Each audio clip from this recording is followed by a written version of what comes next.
Nowadays, and AI, but human still has to be the driving force, in my opinion. Humanization and automation and digitization come together. Really developing your EVP and then looking at how you leverage technology to get that visual storytelling. And if you're not resilient, if you can't handle your change management, then it's really, really tough.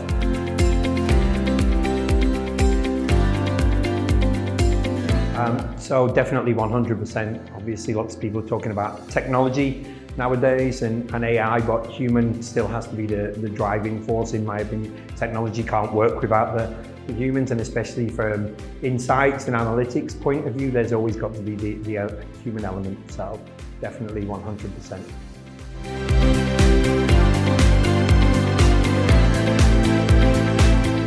So that's where the technology element comes in from my perspective, and I've been working the past couple of years really hard on sort of the hybrid models where humanization and automation and digitization come together. So I think, defining goals, if you look at EVPs, defining goals, things like that, set out what you want to measure, first of all, why you want to measure it, and what the outcome. So defining those things, then only you can start to measure your success.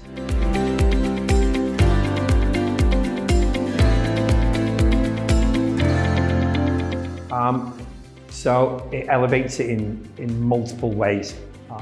So like I say, everything from really focusing on recruitment marketing, and there's platforms out there now that specialize in recruitment marketing and employer branding. So, really developing your EVP, and then looking at how you leverage technology to get that visual storytelling, visualizing your brand and giving some impact on the market for candidate attraction.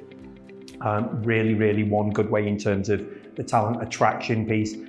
Going on after that, we look at sort of candidate experience and also customer experience in general. So for hiring leaders as well as candidates, how is the whole experience during talent attraction and talent acquisition?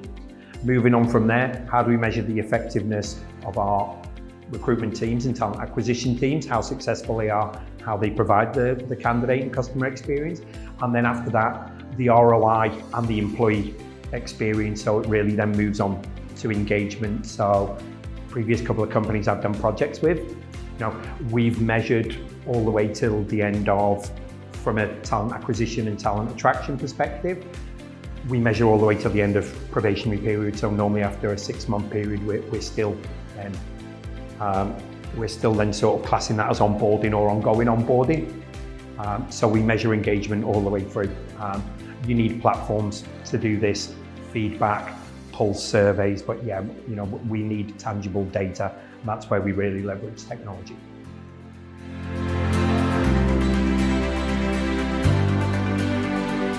Okay, so I think it's shifted in the past 2 years. I hate the cliche new normal and things like that. I'm not gonna use it, but traits have shifted.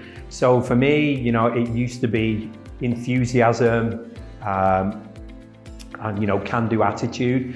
I think now I still look for that, but it probably sits on the back of, if I had to identify one key, it would definitely be resilience. We don't know what's going to get thrown at us now.